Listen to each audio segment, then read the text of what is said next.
Calgary is surrounded by beauty, with the Rocky Mountains just an hour to the west and prairie fields to the east. It's where big business exists alongside a vibrant art scene and thousands of passionate entrepreneurs. In this episode of Why I Love, local filmmakers introduce us to three amazing heroes who are changing the city and themselves for the better.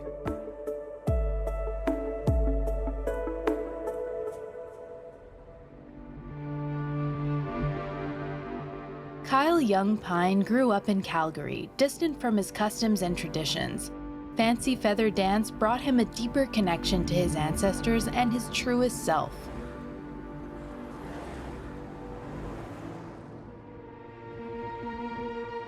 I grew up hating being Native. Hated it.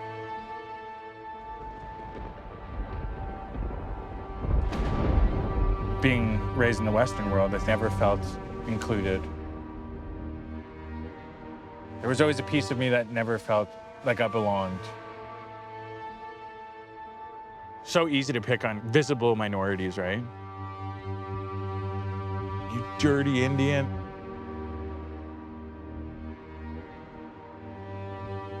Years old to feel that. I never felt safe.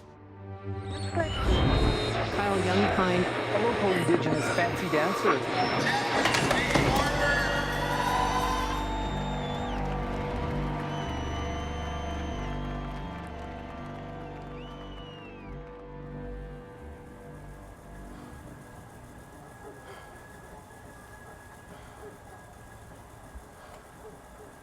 In our language, we like to greet ourselves. We'll say, Oki, Nistu, Anikuk, Pita, Pizatspi. I currently live in Calgary, Alberta, also known as Mochkinsis. And that means elbow, and that would be the meeting place for Indigenous people to meet at Fort Calgary. My family's from the Kainai Nation. We say Gana Nation, which is the blood reserve just south of Fort McLeod. My dad, he's pure 100% Blackfoot. Cowboy of the Year, rodeo champion. He's just known on the blood reserve as the cowboy. I'm the first fancy feather dancer from the Young Pine family.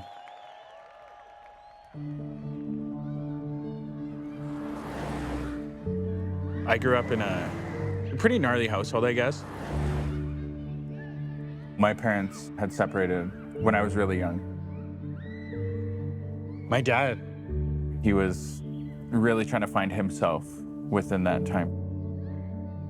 I know that's not his choice. I know it's his trauma. Growing up in residential schools, I know that trauma is real.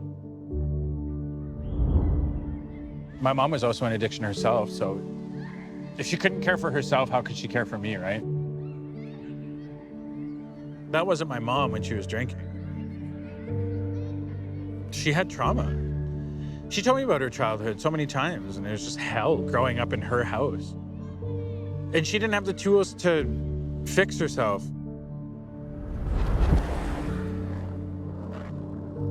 Skateboarding's so huge to be like, I can do this on my own. I just knew it was like a protection at the same time, because I could always run to it. Whatever was happening at home, I had my skate.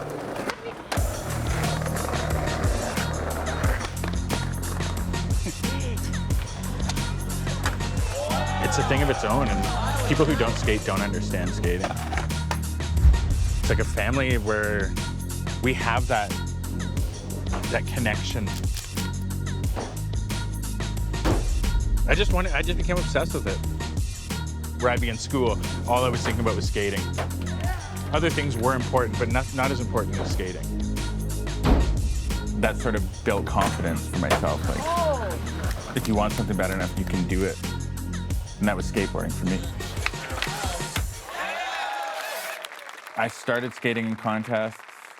I became more talented than I had ever expected. I took it to a pretty high level. I really spiraled out of control around the time I graduated.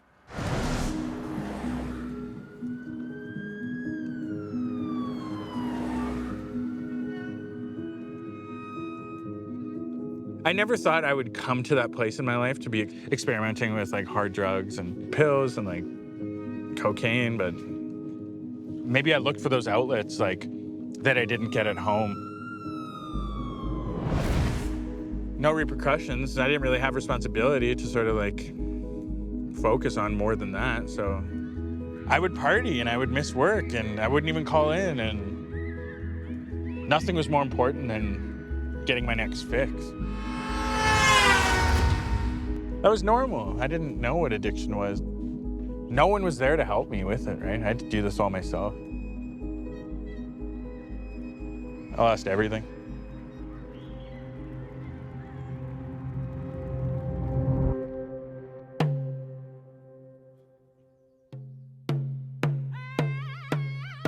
I was 20 years old when I was at Sultana Powwow.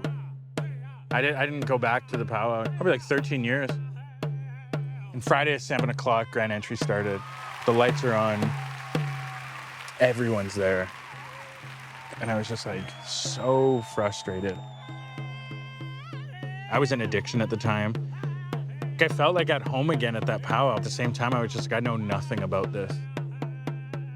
I had no idea what powwow was. I didn't know it was a contest. I didn't know there was different categories. I didn't know that fancy feather was a thing.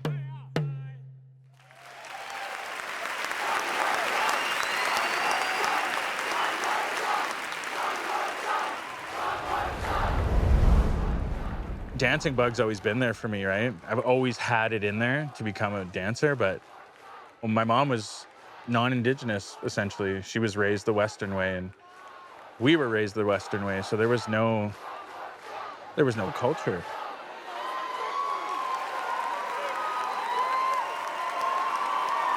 Everyone hears that drum a different way, but hearing that grand entry, I knew somehow that was the next chapter in my life.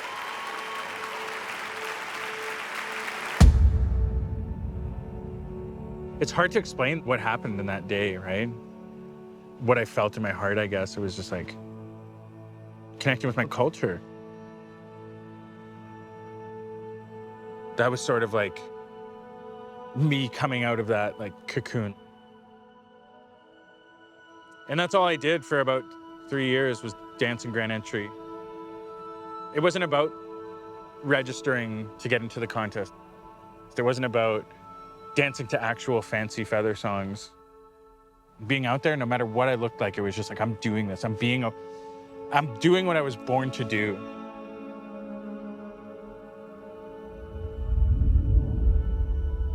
I was always so afraid as a kid to be Indigenous. And now that I do have this availability in my soul to like really take it on, I'm gonna do it as much as I can. Dancing is my skateboarding now. You can let all the distractions go away and really just like become one with that outfit.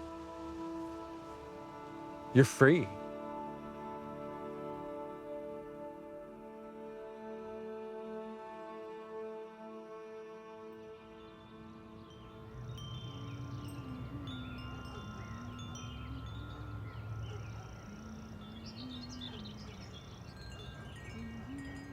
There's a good spirit that lives with your outfit. And if you bring alcohol around it, that good spirit will leave. If something so pure and freeing is gonna be disabled from the party, you can't do it anymore.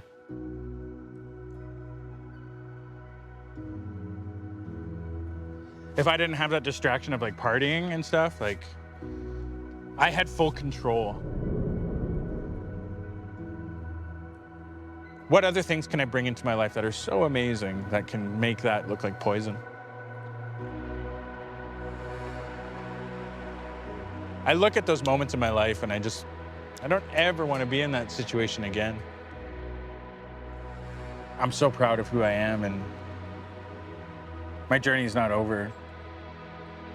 I'll be 8 years sober this November, but if I don't really work on what's really under those layers, I don't think I ever will. And I see so many people that were like me growing up. I grew up with trauma, and I was so fortunate to come out of it and to be able to use my voice to do it in such a positive way, that's my dream. I have an amazing 6-year-old son who makes me want to be a better person every day, and I have a really educated wife who's just supported me ever since we met, and I don't know where I'd be without those two in my life.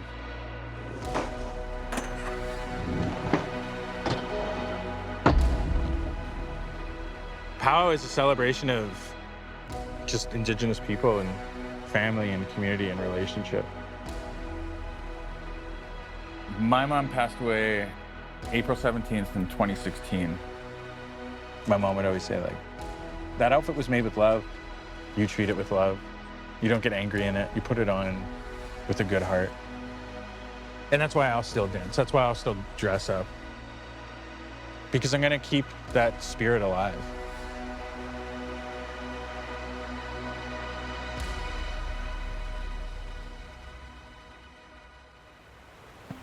Hakeem Lawal came to Calgary for a job, but built a company out of his passion. Farihara is a custom clothes company that never loses sight of its community. I am a father first, an entrepreneur, a community advocate, and most importantly, a child of God. My name is Hakeem Lawal. What I do, I run a custom menswear company here in Calgary. I come from a family of fashion. I picked up my fashion sense from my mother. That was my first going to a store, helping her with different aspects of the business. Running around, running to the airport, making sure that our products, our goods were. So that's how I got into fashion. And I'm back in the roots now, and we've been doing this for 6 years. So I think this is where the passion lies. Not to be cliche, fashion is where my passion lies. Growing up with Hakeem is just normal growing up with every brother, but a little bit of extraordinary because of his overprotectiveness over his sister. He's a very, really friendly person, and if I come back to this world, I'll keep going for Hakeem as a brother, if I'm permitted to. When you talk about my mom's business, getting to Hakeem to also start his business later in future, I think it's as a result of back then in Nigeria, when he's on break, he goes to my mom's business to go and manage the shop for him at times. And you know, my mom is also into like a little bit of fashion line and other things. So I want to believe the fact that he goes to communicate with customers, and surprisingly, he made good sales for her. So I'm sure that is where the passion came from. So this is a pick lapel. We added a touch of jacquard for the lapel. Now, this is more for the trendy guy, the guy that wants his style to speak when he steps out. So this is Farihara is Calgary. Calgary has definitely made an impact in my life. It was the best decision that's ever happened to me. We started Farihara in 2016, brought my partner in. We started building the company together. We had a real desire to keep our heritage in the brand. Part of doing that was trying to figure out the best way to infuse it in the name, but then keeping it discreet at the same time. So we came up with a combination of two African landscapes, the Safari and the Sahara. We took the SA out, and hence the name Farihara. It signifies, you know, both of us being Nigerian immigrants into Canada, having a common goal of dressing men and helping elevate their style and adding the extra layer of confidence they need to excel in every walk of life. It goes beyond the small town business now to us serving folks in Canada, in the US, and in other parts of the world where there are a lot of people that wear Farihara garments. We call this an hybrid retail. You can come here, feel in touch some of the work that we've done in the past, and also get inspired. We always say we give you the canvas, paint anything that you want on it, and these are the inspirational tuxedo look. That's the play. Yeah, Farihara is like pretty much, it's Hakeem's baby. He loves what he does. He has so much passion for it. You can see it in even how he dresses. Like he goes and he comes to me, he's like, what do you think? And he's always saying, I'm doing this for my baby, for Ayo. That's his little guy, you know? So I always tell some of my friends, your level of understanding in anything that you do is limited to what your eyes have seen. I felt like I could blossom as much as I want to be, as long as the consistency, persistence, and the basic value that my mother instilled in me, knowing that, if she could say anything to me right now, she'll tell me, I have always told you, hard work pays off. She sacrificed everything for me to be here in Canada, and also for my sister to, in all aspects of life, being able to get groomed under such a powerful woman. It's a lifetime impact. Unfortunately, I lost her to cancer in 2018. It was an aggressive breast cancer. I'm happy that I was able to see her before she passed. She continues to be the backbone of everything that I do.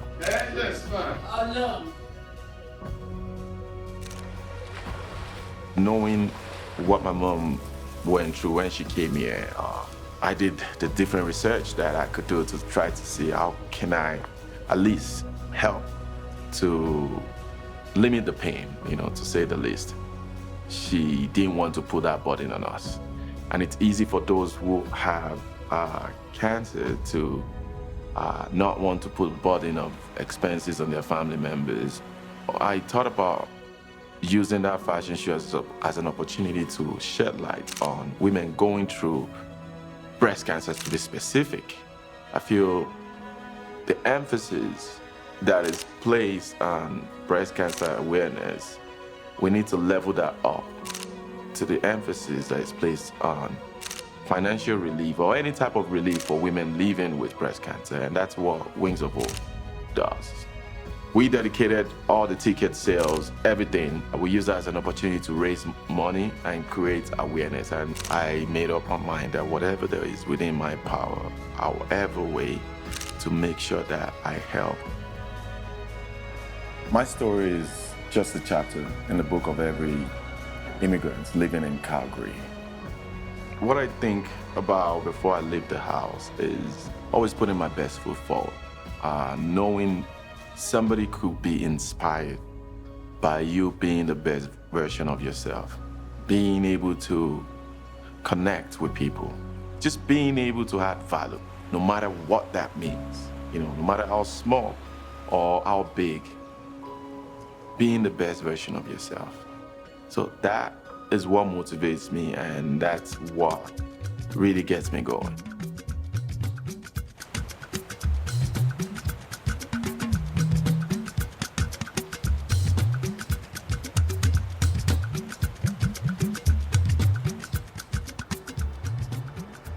The recent pandemic put many Calgarians' lives in perspective.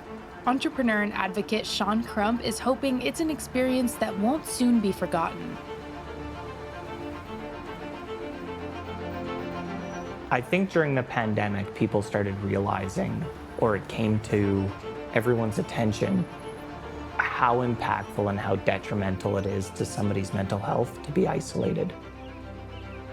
To extrapolate that over a decade, over 20, 30 years, or even generations, you can start kind of understanding what impact that would have on somebody who isn't actively engaged or included into the communities that they belong to.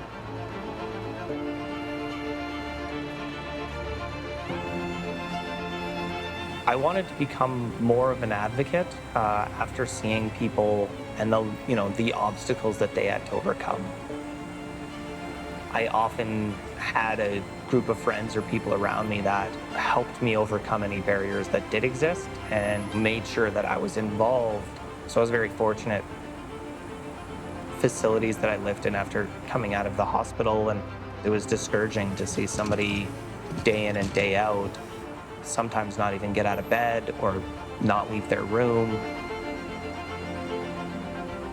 And so I knew that there had to be a different expectation of value of life to anybody.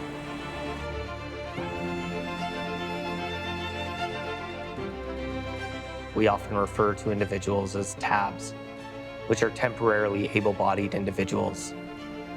What it means really is, at some point in your life, anybody's life, they will experience disability, whether that's recovering from a surgery, having a young family and, utilizing a stroller, or just injuring yourself and having to be in a walking cast. Or